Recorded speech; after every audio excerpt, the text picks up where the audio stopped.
Everyone, welcome to Creator Weekly Live for the week ending July 7th, 2024. I'm Peggy Kay, and this week there are a bunch of updates for Twitch. There's a couple smaller updates for YouTube on how you can handle your videos that have a copyright claim. Threads has its first birthday, and there are a few other updates as well. Thank you for joining me live. If you're here, please say hello in the chat and let me know what you think about this week's updates. So let me get started and talk about the first update this week from YouTube.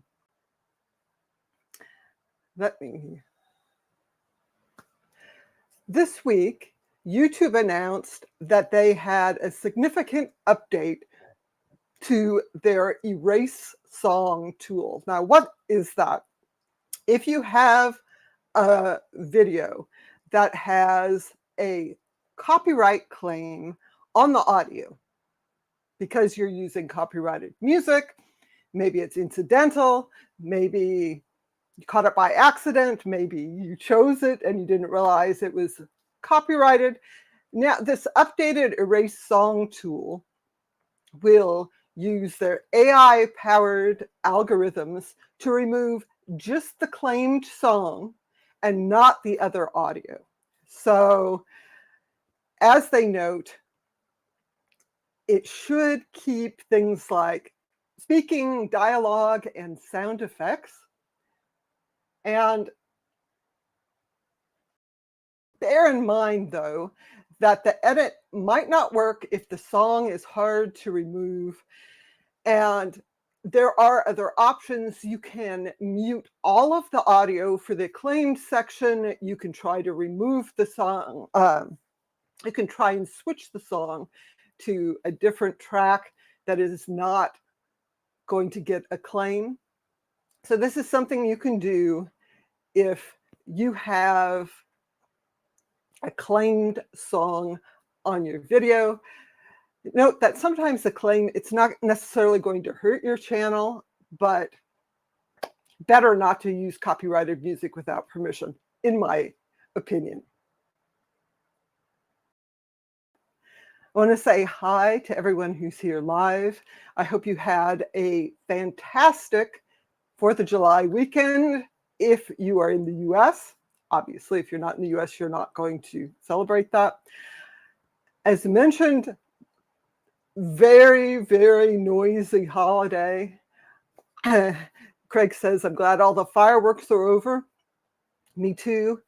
People in my neighborhood, they've been shooting off fireworks for the past more than a week. Sometimes like in the middle of the night. What are people doing? Plus, there's high fire danger. It really bothers me. I think the noise wouldn't bother me so much if I wasn't thinking, are they setting a fire that's going to make us have to evacuate in the middle of the night? So I want to say hi to Jolene also, and Chef. Glad to see you guys here. Let me know what you think about this week's updates. So the second update that I'm going to talk about from YouTube is about copyright claims again. And I just wanted to take a moment here to show you what the policy is for live streams. Now, if you're live streaming, you can get a community guidelines strike from third-party content. So that's live streams that include unauthorized content that are not corrected after repeated warnings of possible abuse. Of course, you know, if you're live streaming, especially if you're bringing other people into the live stream, you do need to monitor any sort of content that's being shared to make sure you're not using content without permission. And I'll just say that third-party content in particular, they're talking about using your phone to stream a television show, using third-party software to live stream songs from an album. Those can all get you into trouble. Previously, if you had a warning from this, so the first time you violate the community guidelines, if it's not an egregious violation, you should get a warning. If it's a regular video on demand, there's a process where you can go to school, learn about the policies, and then have that warning removed. Otherwise, the warning is permanent, doesn't count as a strike, but it's a permanent warning. If you go to school, you can have that warning expire. I think it takes 90 days. Previously, that wasn't working. If you got this kind of community guidelines warning on a live stream, now you can. So if this has happened to you in the past, you should go onto your YouTube Studio dashboard. You will see a box there that says you can deal with these kinds of issues. And you can go through the training and hopefully get that warning removed and not have it again in the future. So those are the YouTube updates for this week. And I want to switch gears just a little bit to talk about Twitch. Twitch this week had their big TwitchCon in Rotterdam, Amsterdam. This was TwitchCon Europe, and they used this opportunity to announce a bunch of things they're working on. So one of the things that I thought was really interesting was that they actually do have a sort of overarching goal. So their whole goal is to create belonging by enabling streamers to build community. And that's really positive. I like that. So supposedly all of these updates that they announced are supposed to work towards that goal. I'm just going to go through them quickly. You can get all of the details and links if you subscribe to my newsletter or check my blog post. Check the description of the video. There are links there. So what they announced is a redesigned mobile app. And one of the things I thought was really interesting is they say something like 70% of watch time, people watching Twitch, is actually on desktop, but new people tend to start on mobile. And so they want to redesign the mobile app to help connect viewers with content, because when you first join, it's kind of overwhelming. There's all these live streams. How do you find what you're interested in?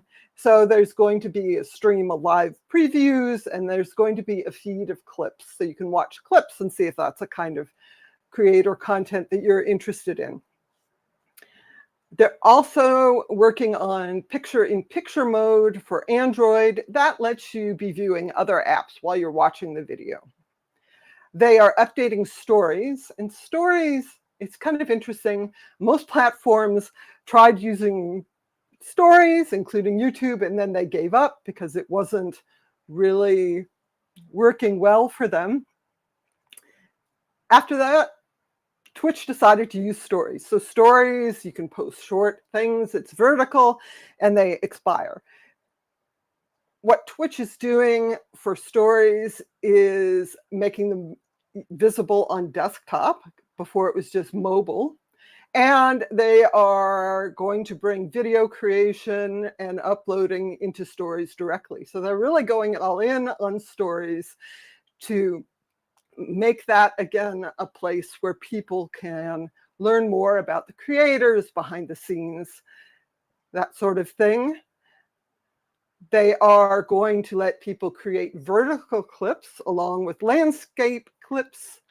And that, of course, is good for stories, and it's more shareable on other platforms. Stream together drop-ins, which is interesting. If you enable this in your Twitch account, someone can basically knock while you're live streaming and say, hey, can I join your live stream? And then you do a collaborative stream together.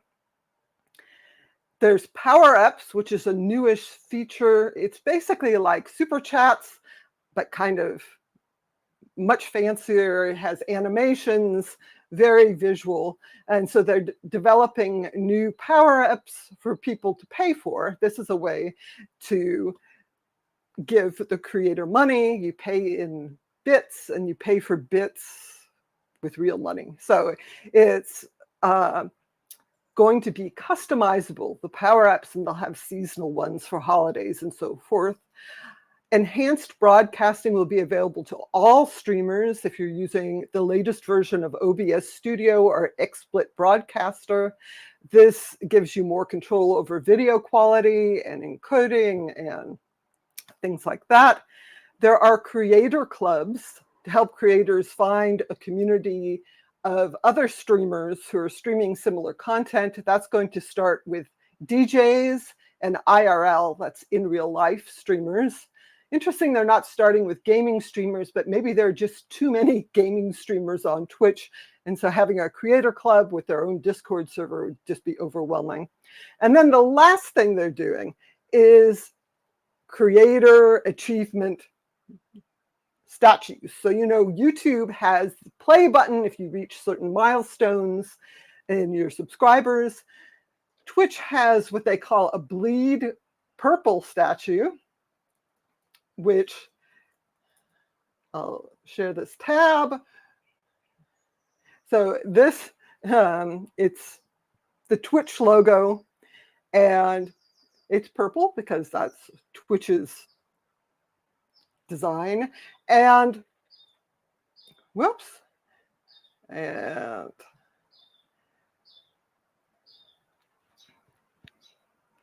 what it looks like is a big heart with drips of liquid. It's kind of weird. I think I'd rather have a play button, but I'm not a Twitch streamer. To get the statues, they start at 5 million hours watched of your content. That's for the purple statue, and it goes up to the chrome statue with 250 million hours watched. So that's pretty neat for you Twitch's live streamers to have something tangible to recognize there at the top. Again, I want to say hi to everybody in the chat. I see Nina's here. Good to see you today. I also wanted to mention that you can subscribe to my newsletter. I use Beehive. There's a link here, peggyktc.beehive.com. You can get all of the week's updates and tips in your email inbox on Saturday, all ready to chat about them on Sunday. So I'm going to move on just a little bit to talk about Threads. Now, some of you may be on Threads, I don't know. Threads is Meta's Twitter-like platform. They're celebrating 1 year, and it's been a very fast year. So they started as a sort of Twitter alternative, but I think they're really trying to make it their own thing. When it launched, there were 100 million users almost instantly. That's because the way they did it is if you're on Instagram, you could just create a Threads profile linked to your Instagram profile and keep all of your connections on Threads. Now, I like Threads, but one of the things that's interesting is that the people who I actually engage with on Threads are not the people I engage with on Instagram for the most part. It kind of makes sense because Instagram is completely visual, photos and reels. Threads is mostly text, and it's a whole different kind of thing. And I think one of the things that's really interesting to me is that they are at least saying that the focus they want is on conversations and sharing ideas. I'm not sure if they're achieving that or not, but I think it's a good goal. So they started out, big, and they have been growing. So they're up to 175 million monthly active users. And how does that compare to other platforms? I think I read right now, X, formerly Twitter, is at about 250 million daily active users. So that's more. But that has been basically stagnant since November of 2022. The new ownership of X is not really bringing in new users, at least not visibly. So Jillian asks, it sounds like a good idea. Are they getting there? It's interesting because, again, there's an algorithmic feed that they emphasize, and your experience there depends very much on what you're seeing in the algorithmic feed, which is different for everyone. One thing I found improved my experience on Threads is swiping away, saying I'm not interested in certain things I'm actually not interested in. It's important to let the algorithm know you're not interested. The other thing I'm doing is following more people. So my following graph on Threads no longer matches my following graph on Instagram because, again, there's a lot of accounts that are interesting on Threads that aren't interesting on Instagram and vice versa. So I think it's an interesting experiment. And if you're on Threads, there's kind of a fun thing. If you use the hashtag 1 year of Threads or Threads birthday, you can get a little party hat for your profile, which is what I'm showing here. And it will be interesting to see how this proceeds. Again, I am actually pretty interested in the fact that they are going into federation. And again, it's probably to make Meta look better to regulators, but still, if Threads can be fully federated with other platforms, this really opens it up to a lot of interesting things because someone on Mastodon can follow you and you can follow them, but you don't have to make a new profile.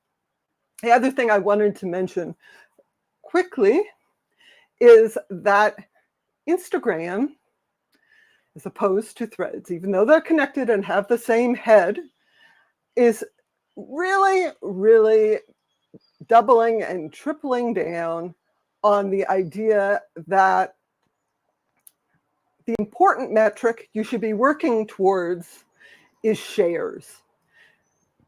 It's kind of difficult. There's a real mentality when you're creating content. You want more subscribers, and of course you want more views, but people look at followers, subscribers, they kind of accumulate that. And what these algorithmic feeds do makes it less important who you are following and who is following you. And it's probably true that a lot of people who subscribe to you, who follow you, maybe don't watch your content, whereas a lot of people who don't follow you do look at your content.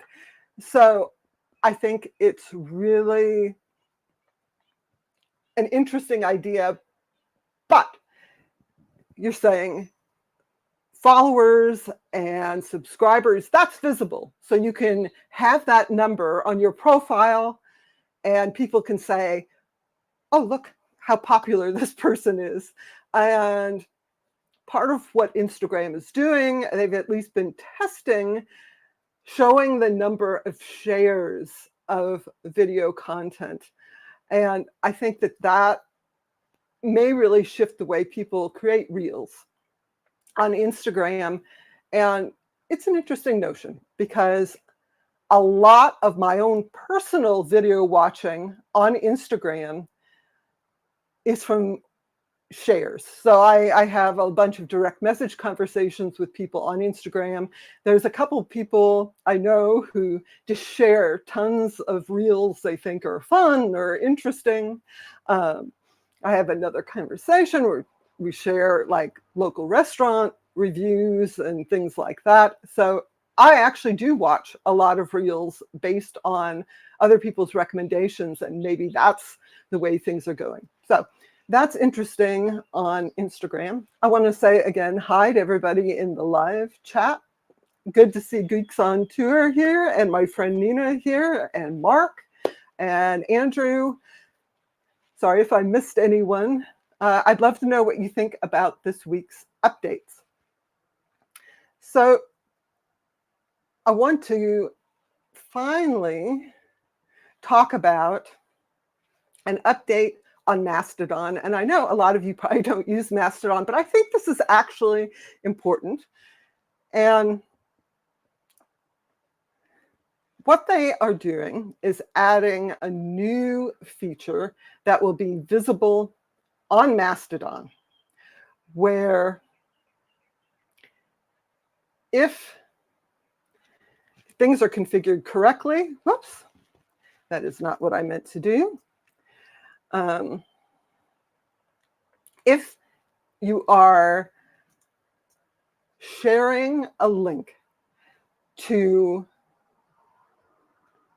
an article, the idea is that there will be appended to that a link to the profile of the author of that article. So what does this do? This gives journalists, is what their initial focus is on, journalists recognition, because journalists often write articles for multiple publications. And this brings the author of the article to the forefront, which I think is actually pretty neat. And they say that the way this should work is that the profile can be on any platform that has this activity pub federation. So that's, of course, Mastodon. It includes Threads, what we've been just talking about. It also includes WordPress with activity pub activated through a plugin. So this is not just for Mastodon, it's for the whole fediverse. And I think this is really actually pretty exciting because, again, people end up making profiles on multiple platforms. They can't actually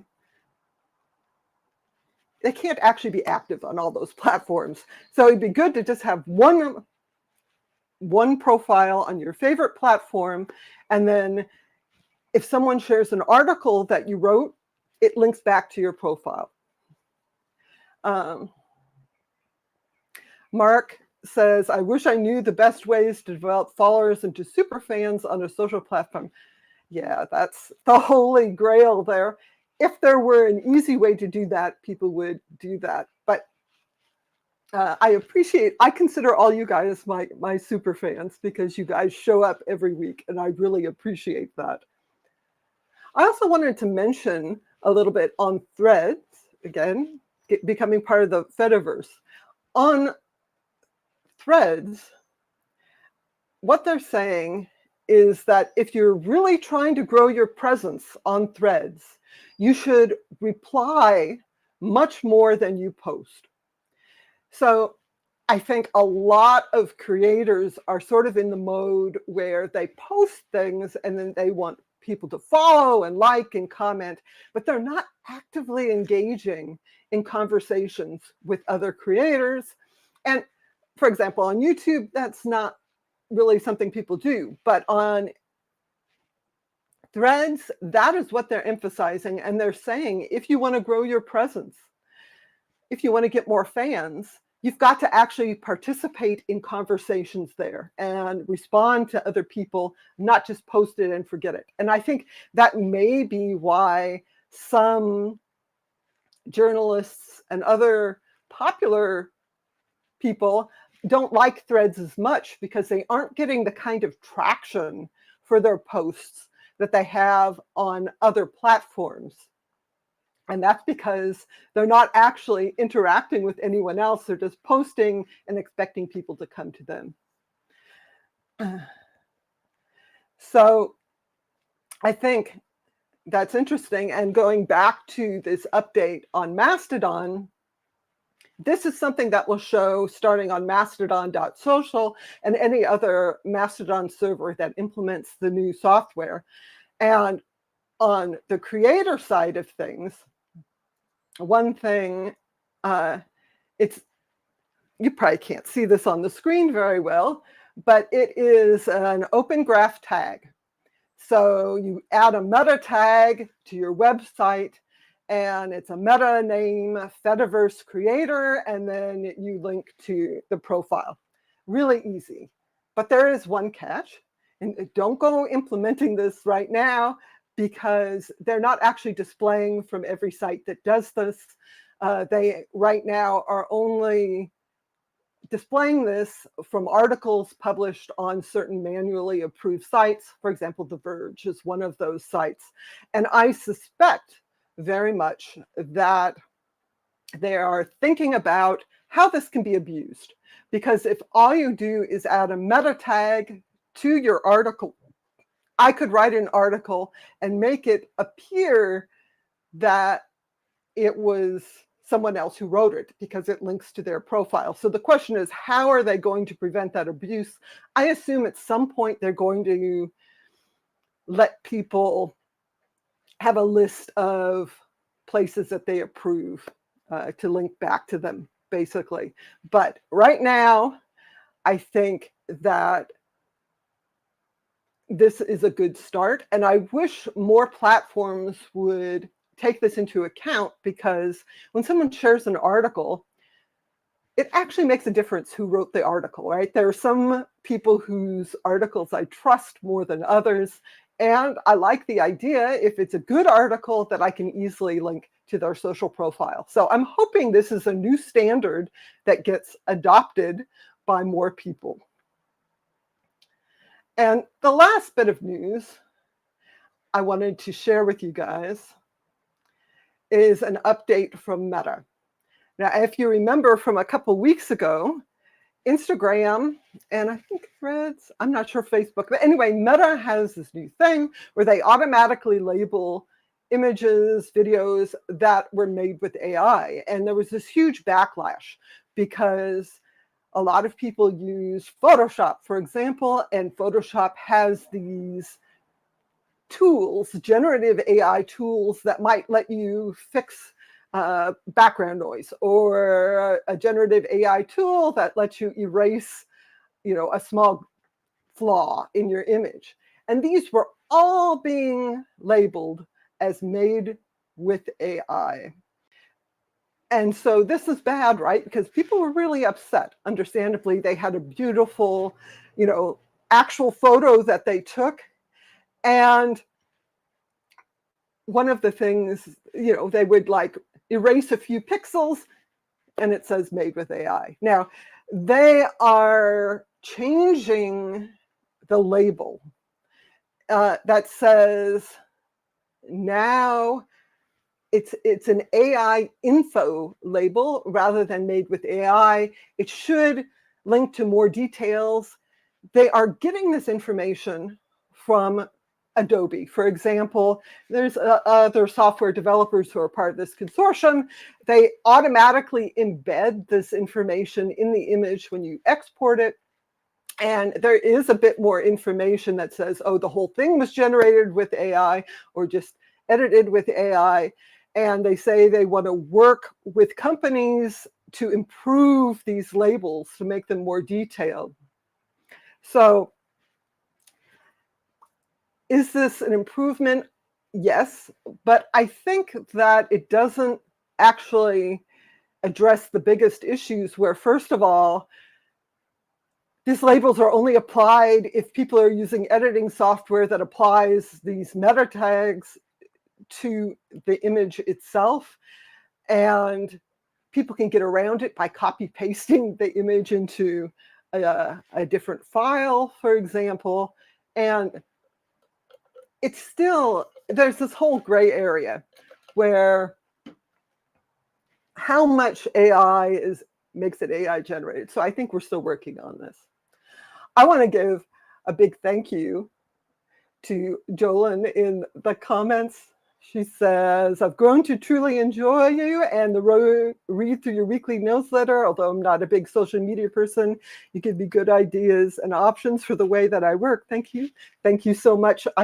That means a lot to me because obviously I want to share this information, and I hope everybody can take home some interesting and useful tidbits. And I appreciate you guys coming here on Sunday and chatting about this with me.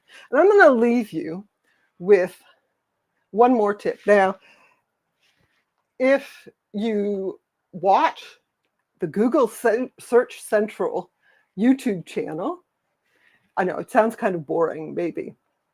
They talk about SEO, search engine optimization, and of course it's coming from Google, so best practices. They had a recent video where they talked about how to optimize images for your website. This is an important thing to do. And if the images are too big, then it can make your website take a long time to load. So one of the things that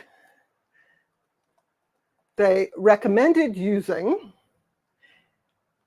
is this web app called Squoosh. It's kind of a funny name. It's, let me get the text up. It's squoosh.app. And you think, what the heck is Squoosh? It is a web app that lets you resize your images. And so you use Squoosh, and then you can upload an image. I'm just going to quickly upload an image I have on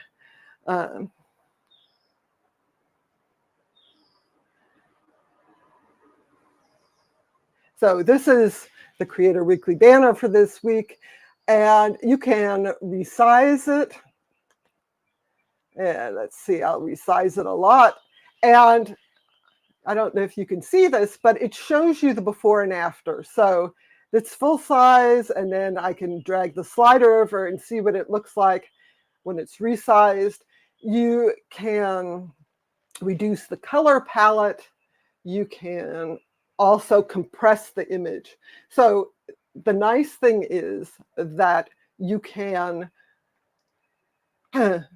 resize your image and get a preview of what it's going to look like. Because anytime you resize the image, of course, it's going to not look as nice.